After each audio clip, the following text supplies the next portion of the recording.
యేసే నిజ దైవం అనే ఆధ్యాత్మిక కార్యక్రమం చూస్తున్న ప్రతి ఒక్కరికి మన ప్రభువైన యేసుక్రీస్తు నామములో శుభాభివందనాలు తెలియజేస్తున్నాం. ఈ విధంగా మిమ్మల్ని కలుసుకోవడానికి దేవుడిచ్చిన గొప్ప తరుణాన్ని బట్టి దేవునికి కృతజ్ఞతాస్తుతులు చెల్లిస్తున్నాం. ఈరోజు మన యొక్క ధ్యానాంశము రోమా పత్రిక 14వ అధ్యాయము 11-12 వచనాలు చదువుకుందాం. నా తోడు ప్రతి మోకాలను నా ఎదుట వంగును, ప్రతి నాలుకయు దేవుని స్తుతించును అని ప్రభు చెప్పుచున్నాడు అని వ్రాయబడి ఉన్నది కనుక మనలో ప్రతివాడును తన్ను గురించి దేవునికి లెక్క అప్పగించవలను. ఇక్కడ దేవుడు స్పష్టంగా సెలవిస్తున్నాడు, నా తోడు అంటున్నాడు. చూడండి, మనుషుల యొక్క ప్రతి వివాదంలోనూ వారి వివాదం యొక్క పరిష్కారాన్ని చేసేది ప్రమాణం అంట.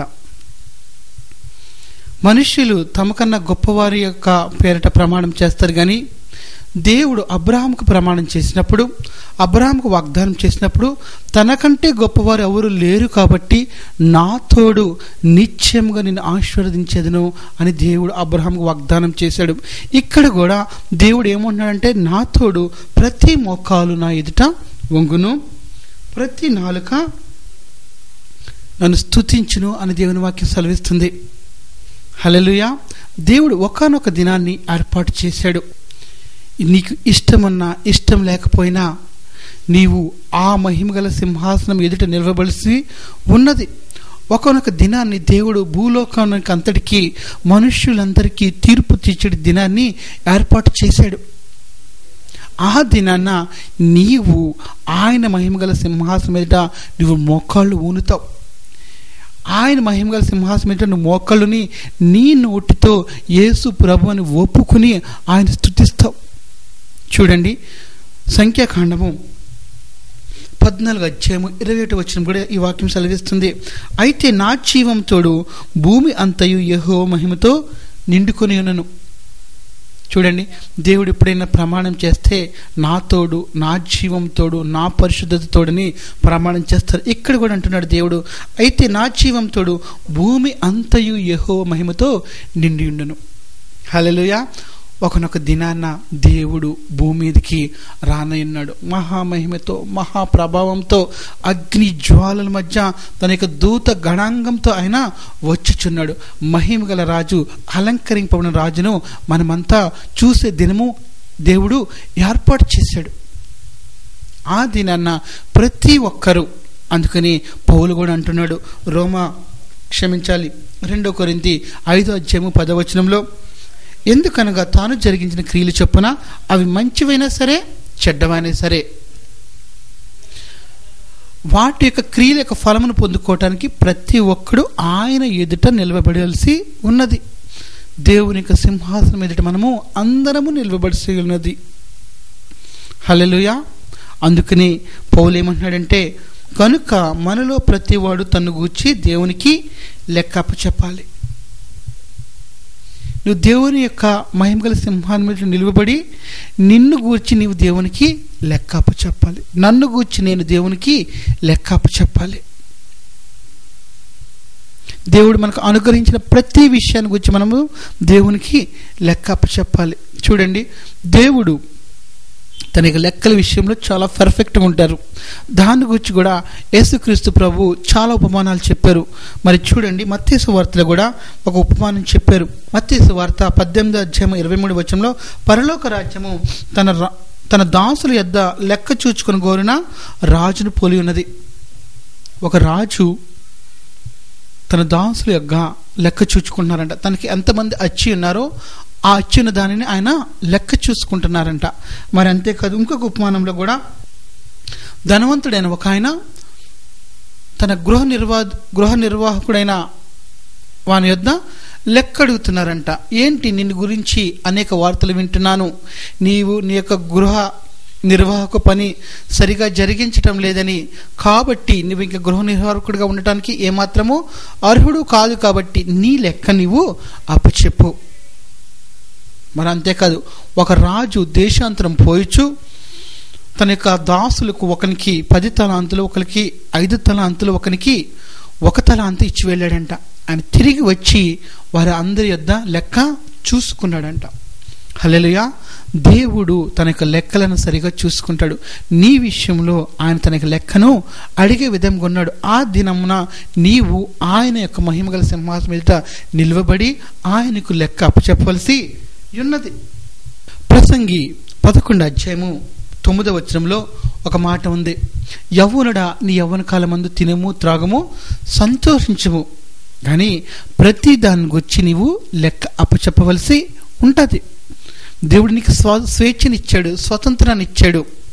కానీ నీకు అనుగ్రహించిన స్వతంత్రాన్ని బట్టి, స్వేచ్ఛను బట్టి, నీవు జరిగించిన ప్రతి ఒక్క క్రియను బట్టి నీవు దేవునికి లెక్క అప్పచెప్పవలసి ఉన్నది. మరంతేకాదు, అదే ప్రసంగి 12:14 కూడా గూఢమైన ప్రతి అంశం గూర్చి దేవుడు విమర్శ చేయు దినము ఏర్పాటు చేశాడంట.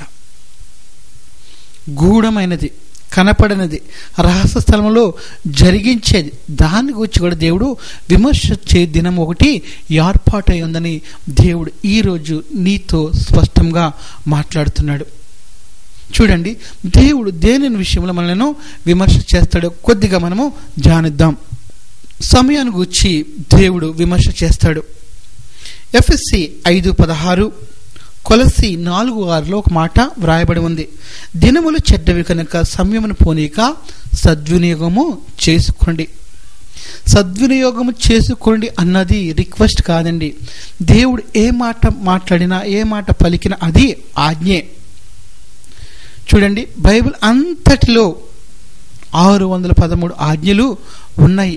వేటి యందు మనం నిలకడ లేకపోయినా దేవుని యొక్క శిక్షకు, తీర్పుకు మనము పాత్రలమై ఉన్నాము. ఇక్కడ కూడా దేవుడు ఒక ఆజ్ఞ ఇస్తున్నాడు, సమయమును సద్వినియోగము చేసుకోండి. దేవుడు నీ యొక్క జీవితంలో, నా యొక్క జీవితంలో అనుగ్రహించబడిన సమయాన్ని గురించి దేవుడు నిన్ను లెక్క అడుగుతాడు, నన్ను లెక్క అడుగుతాడు. ఈరోజు మనుషులు దేవుడిచ్చిన సమయాన్ని ఎంత వృధా చేస్తున్నారంటే, టైం పాస్ చేస్తున్నారు. టైం పాస్ కొరకు సినిమాలకు వెళ్తున్నారు, టైం పాస్ కొరకు పార్కులు అంటే తిరుగుతున్నారు, టైం పాస్ కొరకు పేకాట క్లబ్లంట తిరుగుతున్నారు, టైం పాస్ కొరకు నైట్ క్లబ్లంట తిరుగుతున్నాడు. దేవుడు వాళ్ళను ప్రేమించి, లేకపోతే దేవుడు నిన్ను ప్రేమించి నీకు అనుగ్రహించిన సమయాన్ని నువ్వు దేనికి వినియోగిస్తున్నావు ఒకసారి జ్ఞాపకం చేసుకో. నాకు తెలిసిన ఒక ఆయన ఉన్నాడు. ఆదివారం 11 గంటల దాకా చర్చిలో ఉంటాడు. 11 గంటలు అవ్వగానే ఎక్కడికి వెళ్ళిపోతాడు తెలుసా? క్లబ్కి, పేకాట క్లబ్కి. ఆ దినమంతా క్లబ్లోనే ఉంటాడు. కొంతమంది అయితే చర్చ్ అయిపోగానే ఎక్కడికి వెళ్ళిపోతారు? బార్లకి. సాయంకాలం, రాత్రి ఇంకా దేవుడిచ్చిన ఆ సమయాన్నంతా దాని కొరకే వినియోగిస్తూ ఉంటున్నారు. చూడండి, నీ యొక్క సమయము దేవుడు లెక్క అడుగుతాడు. ధనవంతుడితో మరి అబ్రహాం ఏమంటున్నాడు? ధనవంతుడు పాతాళంలో, నరకంలో పడి వేతన పడుతుంటే మరి అతనికి జవాబిచ్చిన సంగతి ఏంటంటే, నా కుమారుడా, నీవు నీ ఇష్టం వచ్చినట్లు భూమి మీద సుఖించితివి. దేవుడు నీకు అనుగ్రహించిన సమయాన్ని నువ్వు సద్వినియోగం చేసుకునక నీ శరీరాన్ని వధ దినానికి క్రొవ్వ చేసుకున్నట్లు కొరవ చేసుకున్నావు. నీ సమయము గతించిపోయిందని అబ్రహాము ధనవంతుడితో మాట్లాడుతున్నాడు. రేపు దిన దేవుడు అదే సమయాన్ని గురించి కూడా నిన్ను లెక్క అడుగుతాడు. ఈరోజు టైం సెన్స్ ఎవరికి లేదండి. కాలం ఎంత ప్రెషియస్, కాలం ఎంత విలువైందో మనుషులు గ్రహించలేకపోతున్నారు. దేవునికి తెలుసు, వచ్చువాడు ఆలస్యం చేయక త్వరగా వచ్చుచున్నాడని హెబ్రీ గ్రంథంలో దేవుని గురించి వ్రాయబడి ఉంది. ఈ సంగతుల గురించి సాక్ష్యం ఇచ్చేవాడు త్వరగా వచ్చుచున్నాడని ప్రకటన గ్రంథంలో వ్రాయబడి ఉంది. దేవుడు ఎందుకు అంత త్వరగా వచ్చుచున్నాడంటే దేవునికి తెలుసు కాలం యొక్క సమయము. ఈవెన్ సాతానుకు కూడా తెలుసు కాలం యొక్క విలువ. సాతాను కూడా తనకు సమయం కొద్దిగా ఉన్నదని ఎరిగిన వాడే యవ్వనని మృంగుదమని తిరుగులాడుచున్నాడంట. ఇర్మియా గ్రంథం 8వ అధ్యాయంలో మనం చూసినట్లయితే, ఆకాశమునకు ఎగురు శంకుబుడి కొంగకైనను తన కాలము తెలియను. ఈరోజు కాలం యొక్క విలువ తెలియకుండా మనుషులు జీవిస్తున్నారు. దేవుడు అనుగ్రహించిన ప్రతి సమయాన్ని వ్యర్థంగా నిరర్ధకం చేస్తున్నారు. జఫన్యా 2:1 ఏమైనా వ్రాయబడిందంటే, సిగ్గుమాలిన జనులారా నా యొద్దకు కూడిరండి, కాలము పొట్టువలే గాలికి ఎగురుచున్నది. నీ కాలము గతిస్తుందని నువ్వు ఎరుగుతున్నావా? దేవుడు నీకు అనుగ్రహించిన దినాల్లో ప్రతి దినము ఒక దినము తగ్గిపోతుందని నువ్వు గ్రహిస్తున్నావా? దేవుడిచ్చిన సమయాన్ని నువ్వు నిరర్ధకం చేస్తే దేవునికి లెక్క అప్పచెప్పాలి. ప్రసంగి గ్రంథము 9వ అధ్యాయం 10వ వచనంలో ఒక మాట ఉంది, చేయుటకు నీ చేతికి వచ్చిన పని ఏ లోపం లేకుండా చేయము. చేయుటకు నీ చేతికి వచ్చిన పని అంటున్నాడు. అంటే నువ్వు బ్రతికి ఉండగా, నీకు సమయం ఉండగా, నీకు దేవుడు ఏ పని చేయటానికి నీకు అనుగ్రహించాడో ఆ పనిని చేయటానికి నీవు ప్రయాసపడు. నీవు పోవు పాతాళమందు, నీవు పోవు నరకమునందు పని అయినను, ఆలోచన అయినను, తెలివైనను మరేది ఉండదని బైబిల్ స్పష్టంగా సెలవిస్తుంది. కాబట్టి దేవుడు అనుగ్రహించిన సమయాన్ని సద్వినియోగం చేసుకో. నేడే అనుకూల సమయము, నేడే రక్షణ దినమని బైబిల్ చెప్తుంది. కానీ ఆ దినాన్ని నీవు దుర్వినియోగం చేసుకుంటే ఒకనొక దినాన్న పశ్చాత్తాపడవలసిన స్థితిలోకి నువ్వు వస్తావు. నాకు తెలిసిన ఒక యవనస్తురాలు ఉంది. ఒకరోజు దేవుడు ఆమెతో స్పష్టంగా మాట్లాడారు. పాస్టర్ గారు కూడా వచ్చి, అమ్మ దేవుడు ఈరోజు నేను దర్శించాడు, ఇంకెందుకమ్మా నీ యొక్క జీవితాన్ని వ్యర్థం చేసుకుంటావు, ఈరోజు మారు మనసు పొందు, రక్షణ అనుభవంలోకి రా, బాప్తిసం తీసుకో, సంఘంలో చేర్చబడు అని చెప్పినప్పుడు ఆ కుమార్తె ఏమందంటే, పాస్టర్ గారు నా పీజీ అయిపోయాక, నా పోస్ట్ గ్రాడ్యుయేషన్ అయిపోయాక నేను దేవుడిని నమ్ముకుంటాను, అంతవరకు నన్ను వదిలిపెట్టండి. దేవుడిచ్చిన సమయాన్ని ఆమె దుర్వినియోగం చేసుకుంది. ఇంకా లోకాశలు, ఇంకా కాలేజీలో, ఇంకా ఫ్రెండ్స్తో ఏమో లోకానుసారంగా జీవించాలని ఆశలతో ఆమె ఆ పోస్ట్ పోన్ చేసినప్పుడు కొంతకాలానికి ఆమె యొక్క 2 కిడ్నీలు ఫెయిల్ అయిపోయి మరణము పొందింది. ఆ మరణావస్థలో పాస్టర్ గారు ఆమెను దర్శించినప్పుడు ఆమె ఒక మాట అందంటే, పాస్టర్ గారు నీళ్లు దొరకని అగ్ని జ్వాలల మధ్యకి నేను వెళుచున్నాను, నాకు ఒక గ్లాసులు నీళ్లు తెప్పించండి అని ఆ నీళ్లు త్రాగి ఆమె చనిపోయింది. చూడండి, దేవుడు ఆమెకి ఇచ్చిన సమయాన్ని ఆమె దుర్వినియోగం చేసుకుంది కాబట్టి ఆమె పాతాళానికి, అగ్ని జ్వాలల మధ్యకు వెళ్ళిపోయింది. నీ సమయాన్ని నువ్వు ఏ విధంగా సద్వినియోగం చేసుకుంటున్నావో ఒకసారి జ్ఞాపకం చేసుకో. దేవుని ఎదుట, ఆయన మహిమ గల సింహాసనం ఎదుట దేవుడు నీకు అనుగ్రహించిన సమయాన్ని బట్టి నీవు లెక్క అప్పచెప్పవలసి ఉంటుంది. దేవుడు మనకి ఇచ్చిన తలాంతులను బట్టి కూడా మనము లెక్క అప్పచెప్పవలసి ఉంటుంది. మత్తయి సువార్త 25వ అధ్యాయం 14వ వచనం మనం చూసినట్లయితే, పరలోక రాజ్యము ఒక మనుష్యుడు దేశాంతరమునకు ప్రయాణమై తన దాసులను పిలిచి వారికి కొన్ని తలాంతులు ఇచ్చినట్లుందంట. ఒకనికి 10, ఒకనికి 5, ఒకనికి 1, వాని సామర్థ్యం చొప్పున వానికి దేవుడు తలాంతులు అనుగ్రహించాడు.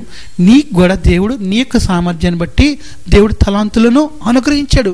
దేవుడు ఇచ్చిన తలాంతులను నువ్వు ఏ విధంగా సద్వినియోగం చేసుకుంటున్నావో చూడండి.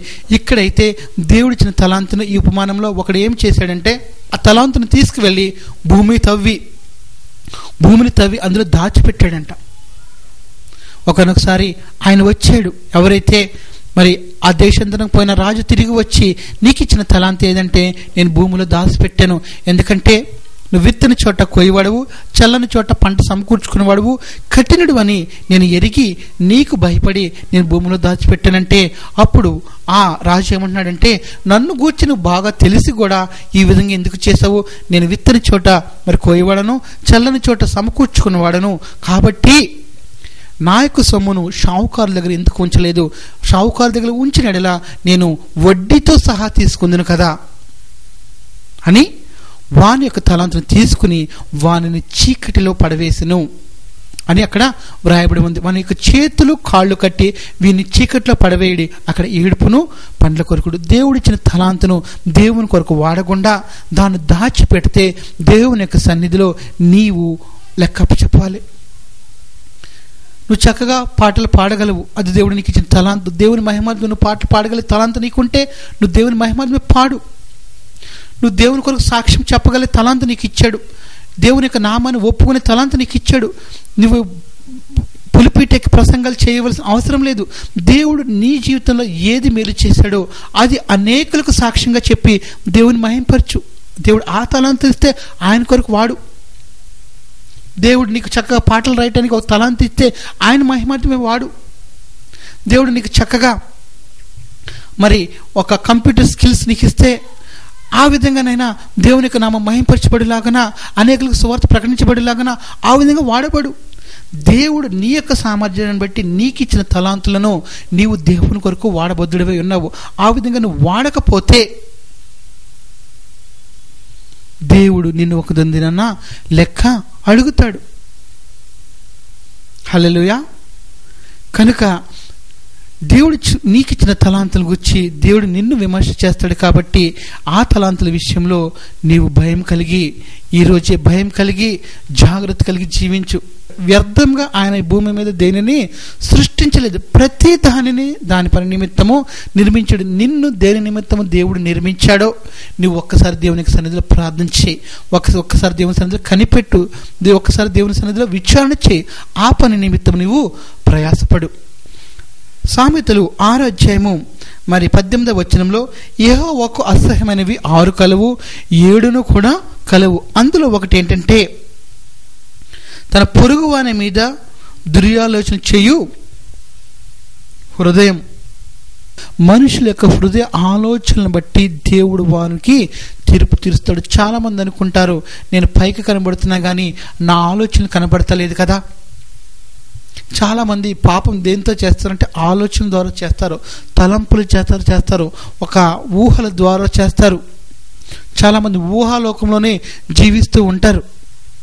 చూడండి, దేవుడు నోవా కాలంలో భూమిని జలప్రళయం చేత నాశనం చేశాడు. ఎందుకంటే బైబిల్లో అక్కడ స్పష్టంగా వ్రాయబడి ఉంది. ఆదికాండం 8వ అధ్యాయము 20వ వచనంలో నరుల యొక్క హృదయాలోచన బాల్యం నుంచి చెడ్డది. నరుల యొక్క హృదయ ఆలోచన ఎప్పటి నుంచి చెడ్డదంట? బాల్యం నుండి చెడ్డదంట. అంతేకాదు 6:5లో కూడా నరుల యొక్క హృదయంలోని తలంపులోని ఊహ కేవలము చెడ్డది. దేవుడు నరుల యొక్క హృదయాన్ని చూస్తాడు. దేవుడు నరుల యొక్క రూపాన్ని, వేషాన్ని చూడడు. మన యొక్క రంగు కానీ, మనకు పొడవు కానీ, మనకి ఎత్తు కానీ, మన యొక్క లావు కానీ, మన యొక్క దేనిని చూడడు. పై రూపాన్ని దేవుడు లక్ష్య పెడతాడు. దేవుడు దేని లక్ష్య పెడతాడంటే హృదయాన్ని లక్ష్య పెడతాడు, హృదయ ఆలోచన లక్ష్య పెడతాడు, హృదయం యొక్క తలంపులను ఆయన లక్ష్య పెడతాడు. నీ తలంపులను బట్టి దేవుడు నిన్ను విమర్శ చేస్తాడు. ఇక్కడ భూమిని దేవుడు ఎందుకు నాశనం చేశాడంటే భూమి అంతా చెడిపోయిందంటే దేని చేత? నరుల యొక్క హృదయ ఆలోచన చేత చెడిపోయింది. కాబట్టి దేవుడు ఆ విధంగా భూమిని నాశనం చేస్తాడు. కాబట్టి నీ యొక్క ఆలోచనలు ఏ విధంగా ఉన్నాయో ఒకసారి జ్ఞాపకం చేసుకో, నీ యొక్క తలంపులు ఏ విధంగా ఉన్నాయో జ్ఞాపకం చేసుకో. చూడండి, ఇర్మియా 4:14లో ఒక వాక్యం ఉంది, రక్షించబడినట్లు చెడుతనముని హృదయంలోంచి కడిగి వేసుకునము, ఎన్నాళ్ళ వరకు దుష్టాభిప్రాయంలో ఉందువు. రక్షించబడినట్లు ఏం చేసుకోవాలంట? చెడుతనాన్ని నీ హృదయంలోంచి కడిగి వేసుకో. ఎన్నాళ్ళు నీవు దుష్టాభిప్రాయంలో ఉందని దేవుని వాక్యము స్పష్టంగా సెలవిస్తుంది. దేవుడు నిన్ను గూర్చి, నన్ను గూర్చి, మనుషుల యొక్క హృదయ ఆలోచనలు అన్నిటినీ బహిర్గతం చేస్తాడు. నీవు నీకు తలంపుల్లో, ఊహల్లో ఊహించిన ప్రతిదాన్ని దేవుడు వెలుగులో బహిరంగంగా ఆయన వెల్లడి చేసి దాన్ని బట్టి కూడా శిక్ష విధిస్తాడు. చాలామందికి తెలీదు. మీకా 2:1 మంచం మీద పొరండి, మోసపు క్రియలు యోచించు, దుష్కారం చేయవారికి శ్రమ. అంతేకాదు జెఫన్యా 8:17 తను పొరుగు వారి మీద ఎప్పుడునూ దుర్యాలోచనలు యోచించేవాడు దేవునికి అసహ్యుడు. నీ ఇరుగు వారి మీద, నీ పొరుగు వారి మీద, నీ స్నేహితుల మధ్య, లేకపోతే నీ యొక్క బంధువుల మీద నీవు కలిగిన దుర్యాలోచనలు అన్నిటిని బట్టి దేవుడు నిన్ను తీర్పులోనికి తీసుకువస్తాడు. అందుకని మార్కు సువార్త 7:21 దేవుని వాక్యం సెలవిస్తుంది, హృదయముల నుంచి బయటకు వచ్చేవే మనిషిని అపవిత్రపరుస్తుంది. కనుక నీ హృదయ ఆలోచనలు ఏ విధంగా ఉన్నాయో ఒకసారి జ్ఞాపకం చేసుకో. వాటిని అన్నిటిని బట్టి దేవుడు నిన్ను తీరుస్తాడు. మనం నీతిమంతులము అపరాధులము సాక్ష్యం ఇచ్చేవి ఏంటంటే మన యొక్క మాటలేనంట. చూడండి, మనుషులు అంటే మగవాళ్ళు సగటున 14,000 మాటలు మాట్లాడతారంట. అదే స్త్రీలైతే డబల్ 28,000 మాటలు మాట్లాడతారు. 28,000 మాటల్లో ఎన్ని విస్తారమైన మాటలు మాట్లాడుతున్నామో ఆ విస్తారమైన మాటల్లో దోషము ఉండక మానదని బైబిల్ స్పష్టంగా సెలవిస్తుంది. నువ్వు మాట్లాడిన ప్రతి మాట, ప్రతి వ్యర్థమైన మాటను గురించి తీర్పు దినమందు, విమర్శ దినమందు నీవు నేను లెక్క చెప్పవలసింది స్థితి ఉంది. ఒక ఆమె మాట్లాడుతుందంట, ఫోన్లో మాట్లాడుతున్నప్పుడు వాళ్ళ అన్నయ్య వచ్చి వాచ్ పెట్టాడంట, గడియారం. అమ్మ నువ్వు టైం చూసుకుంటావని గడియారం పెట్టాను అంటున్నాడంట. టైం చూసుకుంటామని గడియారం పెట్టాను. అప్పుడు ఆ అమ్మాయి ఏంటంట, అన్న ఇది ఎస్టీడీ కాల్. అమ్మ ఎస్టీడీ కాల్ కాబట్టి నీకు గడియారం పెట్టాను, లోకల్ కాల్ అయితే నీకు క్యాలెండర్ పెట్టావని అంటున్నాడంట. చూడండి, నీ యొక్క మాటలు ఏ విధంగా ఉండాలంటే ఎదుట వారిని నోటి మాటల చేత ఊరడించి జ్ఞానము కలిగిన మాటలుగా నీ మాటలు ఉండాలి. యేసుక్రీస్తు యొక్క మాటలు ఏ విధంగా ఉన్నాయంటే జీవపు మాటలుగా ఉన్నాయి. ఒకసారి అందరూ విడిచి వెళ్ళిపోతారు. పేతురు, నీవు కూడా నన్ను విడిచి వెళ్ళిపోతావని యేసుక్రీస్తు ప్రభు పేతురుని అడిగినప్పుడు పేతురు అంటున్నాడు, ప్రభువా, నిన్ను విడిచి నేను ఎక్కడికి వెళ్తాను? నిత్య జీవపు మాటలు గలవాడువు నీవే. నిజమే, ఆ నిత్య జీవపు మాటలు ఈ రోజుకి మనుషులను మారుస్తున్నాయి, మనుషులకు హృదయాలు మారుస్తున్నాయి, అనేకులకు రక్షణలోకి నడిపిస్తున్నాయి. కనుక నీ మాటలు కూడా ఆ విధంగా ఉండాలని దేవుడు కోరుకుంటున్నాడు. అవునంటే అవును, కాదంటే కాదు. మనం ఈ లోకం నుంచి వెళ్ళిపోయిన తర్వాత లేదా మనం చనిపోయిన తర్వాత మనతో ఏమీ రాదు. మనం సంపాదించుకున్న ఆస్తి కానీ, మన యొక్క కుటుంబం కానీ, మన యొక్క పిల్లలు కానీ, భార్య కానీ, భర్త కానీ ఏదీ రాదు. అంతవరకు వాళ్ళు వస్తారంటే మరి శ్మశానం వరకే వస్తారు. ఎంతవరకు వస్తారంటే బరియల్ గ్రౌండ్ వరకే వస్తారు. కానీ మనతో వచ్చి ఏంటి చెప్పనా, మన యొక్క క్రియలు. దేవుడు మన యొక్క క్రియలను ఎరుగుదుడు. ప్రకటన 3:15 అంటున్నాడు, నీ క్రియలను నేను ఎరుగుదును, నువ్వు చల్లగానేనను వెచ్చగానేనను లేవు. కనుక మన క్రియలు మన వెంట వస్తాయి. మనము జరిగించే ప్రతి క్రియను బట్టి దేవుడు మనలను విమర్శ చేస్తాడు. కనుక నీ క్రియలు ఏ విధంగా ఉన్నాయో ఒకసారి జ్ఞాపకం చేసుకో. నీ యొక్క తలంపులను బట్టి, నీ యొక్క క్రియలను బట్టి నీవు దేవునికి లెక్కప్ప చెప్పాలి. వాటిని బట్టి దేవుడు నిన్ను తీర్పిస్తాడని నీవు ఎరిగి ఈ రోజే మారు మనసు పొందు, ఈ రోజే రక్షణ పొందు. ఎందుకంటే యేసు ప్రభు ఏమంటున్నాడంటే, యేసుక్రీస్తు ఉన్న వారికి ఏ శిక్ష లేదు, అవడనను క్రీస్తు చేసినందున వాడు నూతన సృష్టి. నువ్వు ఈ దినాన దేవుని అంగీకరిస్తే దేవుడు నీ క్రియలన్నింటినీ, నీ తలంపులన్నింటినీ, నీ ఆలోచనలన్నింటినీ, నువ్వు దేవునికి విరోధం ప్రతి ఒక్క పాపానంతటినీ క్షమించి నిన్ను నీతిమంతుడిగా తీర్చడానికి ఆయన సిద్ధంగా ఉన్నాడు. నేడే అనుకూల సమయము, నేడే రక్షణ దినము. నీ యొక్క జీవితంలో నేడే ఉంది కానీ, ఈ రోజే ఉంది కానీ రేపు లేదు. కాబట్టి ఈ దినాన్నే వారు మనసు పొందు, ఈ దినాన్నే రక్షణలోకి రా, ఈ దినాన్నే తీర్పులో నుంచి జీవంలోకి దాటు. యేసు ప్రభు ఒక మాట అన్నారు, నా మాటలు విని నన్ను పంపిన వారి విశ్వాసం ఉంచేవాడు తీర్పులోనికి రాడంట. ఈరోజు నువ్వు దేవుని వాక్యం విని విశ్వసిస్తే నువ్వు ఈ తీర్పులోనికి రావు. నువ్వు తీర్పులోనికి రాక ఎక్కడికి వెళ్తావంటే జీవంలోకి వెళ్తావు. అవకాశాన్ని దేవుడు నీకు ఈ దినాన్ని అనుగ్రహించాడు. కాబట్టి దేవుడు అనుగ్రహించిన అవకాశాన్ని సద్వినియోగం చేసుకో. ప్రార్థన చేసుకుందాం.